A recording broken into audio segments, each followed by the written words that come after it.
Le programme Gilbert Musy est donc un programme organisé par le Centre de traduction littéraire où je travaille avec Irène Weber-Henking et nous organisons depuis maintenant, c'est la 7e année, le programme Gilbert Musy en récompense pour une œuvre de traduction avec à la clé une résidence au château de Lavigny et plusieurs activités de médiation dont une masterclass. Alors Dominique Nedelec, le lauréat de cette année, a donné une masterclass de 3 jours sur le site de l'Université de Lausanne destinée à des traducteurs et traductrices en herbe. Le thème de sa masterclass était « Si loin, si proche, traduire à bonne distance ». Et il a, comme l'indiquait Sophie également, présenté un auteur qu'il traduit depuis une dizaine d'années, Antonio Lobo Antunes, lors d'une magnifique soirée au Cercle littéraire à Lausanne. Il sera sur le site de l'Université de Lausanne également, à la Grange de Dorigny, à l'occasion des 35 ans du Centre de traduction littéraire, un programme de festivités que nous préparons actuellement, dans le cadre duquel Dominique Nedelec tiendra une conférence sur le thème de la traduction, évidemment, intitulée le traducteur, la grenouille et le funambule. J'allais dire le batracien, mais je ne sais pas. Alors, voilà, c'est la grenouille et le funambule. Voilà. Et peut-être juste les précédents lauréats, puisque c'est le 7e, il a été précédé ici au sein du château de Lavigny par Jean-Louis Besson, Jean-Baptiste Parra, José Camoun, Rosie Pinas-Delpuech, Elena Balsamo et Marion Graff. Et nous aurons le plaisir de tous les accueillir pour les 35 ans du CTL. Ils seront tous présents. Donc si vous venez, vous aurez là aussi l'occasion de les rencontrer. Et je laisse la parole donc à Dominique Nedelec, qui traduit depuis une vingtaine d'années du portugais et qui ce soir va nous présenter une nouvelle d'un Brésilien. Mais je te laisse le présenter. Bonsoir à toutes et à tous. Je vais vous parler d'un auteur brésilien qui s'appelle Murilo Rubião. C'est un drôle d'Olibrius. Ce Murilo Rubião, on pourrait dire qu'il est, comme Job, frère des dragons et compagnon des autruches. Il a accompli l'essentiel de sa carrière comme haut fonctionnaire et diplomate, mais il a également écrit durant toute sa vie de brèves histoires, placées sous le signe du rêve, du mystère et de l'absurde. Il est né en 1916, il est mort en 1991, et il est considéré comme l'un des précurseurs de la littérature fantastique au Brésil. Auteur discret s'il en est, puisque ses œuvres complètes tiennent dans la poche, 33 nouvelles en tout et pour tout. Charmé par cet enchanteur désenchanté, j'ai entrepris de traduire un choix de textes que j'ai envoyé, flanqué d'une préface aux petits oignons, à un seul éditeur, l'Arbre Vengeur, à Bordeaux, lequel a eu la folle idée d'accepter mon projet.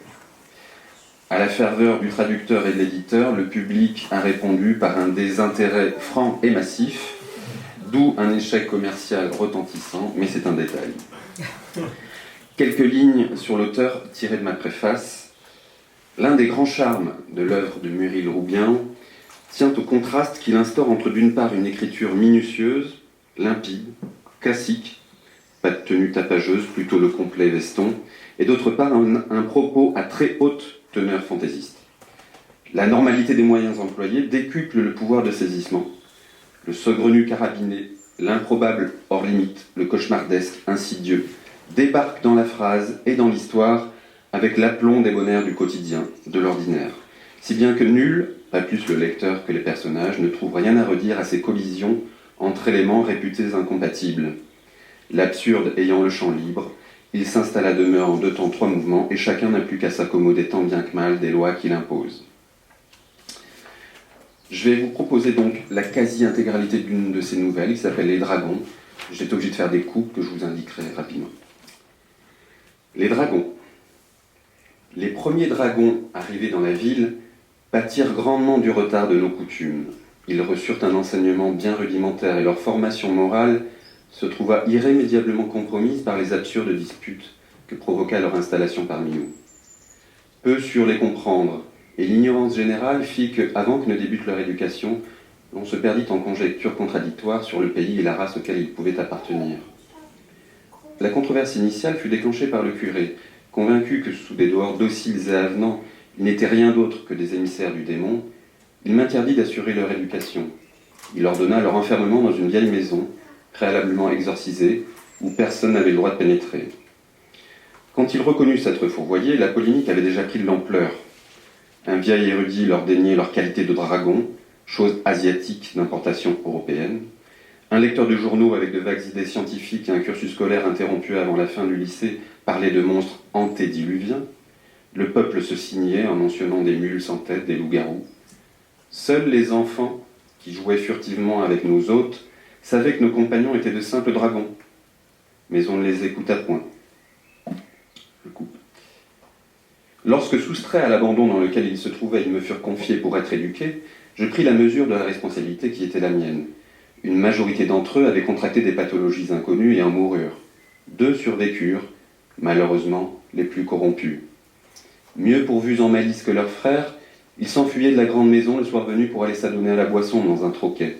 Le patron du bistrot s'amusait en les voyant ivres et ne leur faisait pas payer leur consommation. Le spectacle, au fil des mois, perdit de son intérêt et le cafetier refusait désormais de leur servir de l'alcool. Pour satisfaire leurs vices, ils se virent contraints de commettre de menus larcins. Néanmoins, je demeurais convaincu qu'il était possible de les rééduquer et de faire pièce au scepticisme général quant au succès de ma mission. J'usais de mes liens d'amitié avec le commissaire pour les faire sortir de la prison où ils étaient jetés toujours pour les mêmes motifs, vol, état d'ébriété, trouble à l'ordre public. Je coupe. Odoric, l'aîné des dragons, me valut les pires déboires. Maladroitement sympathique, malicieux, il devenait intenable dès qu'il y avait quelques jupons dans les parages. Pour ses motifs juponesques, et surtout parce qu'il avait un penchant naturel pour le vagabondage, il séchait les cours. Les femmes le trouvaient amusant, et il y en eut une qui, tombée amoureuse, quitta son mari pour s'en aller vivre avec lui. Je fis mon possible pour briser leur liaison pécamineuse, mais ne parvins pas à les séparer. Ils m'opposaient une résistance sourde, impénétrable. Mes paroles perdaient toute signification avant de les atteindre. Odoric souriait à Rachel, et celle-ci, rassérénée, se penchait de nouveau sur le linge qu'elle était en train de laver.